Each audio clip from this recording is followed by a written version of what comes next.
NEET தேர்வு முறைகேட்டிற்கு எதிராக எதிர்க்கட்சித் தலைவர்கள் தங்களது கண்டனங்களை பதிவு செய்து வருகின்றனர்.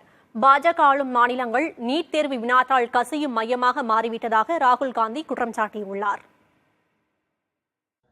நீட் முறைகேடு தொடர்பாக தனது எக்ஸ் வலைதள பக்கத்தில் பதிவிட்டுள்ள காங்கிரஸ் எம்பி ராகுல் காந்தி, நீட் தேர்வு எழுதிய 24 லட்சம் மாணவர்களின் எதிர்காலத்துடன் விளையாடும் விவகாரத்தில் பிரதமர் மோடி வழக்கம் போல் மௌனம் காப்பதாக விமர்சித்துள்ளார். பீகார், குஜராத் மற்றும் ஹரியானா ஆகிய மாநிலங்களில் நடந்த கைது சம்பவங்கள் நீட் தேர்வில் திட்டமிட்டு முறைகேடு நடந்திருப்பதை வெளிச்சம் போட்டு காட்டுவதாகவும், மேலும் பாஜக ஆளும் இந்த மாநிலங்கள் நீட் தேர்வு வினாத்தாள் கசிவு மையமாக மாறியிருப்பதாகவும் ராகுல் காந்தி குற்றம் சாட்டினார். பொறுப்புள்ள எதிர்க்கட்சியாக நாடாளுமன்றத்தில் இளைஞர்களின் குரலாக ஒலிப்போம் என்றும் அவர் தெரிவித்துள்ளார். வினாத்தாள் கசிவுக்கு எதிராக கடுமையான சட்டம் இயற்றுவோம் என காங்கிரஸ் தனது தேர்தல் வாக்குறுதியில் தெரிவித்திருந்தது.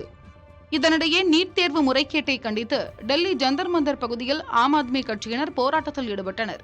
அப்போது பேசிய ஆம் ஆத்மி கட்சியின் டெல்லி சுகாதாரத்துறை அமைச்சர் சௌரப் பரத்வாஜ், மாணவர்கள் நாள்தோறும் 16 முதல் 18 மணி நேரம் வரை நீட் தேர்வுக்காக தயாராகிய நிலையில் இதுபோன்ற முறைகேடு கண்டிக்கத்தக்கது என்று கூறினார்.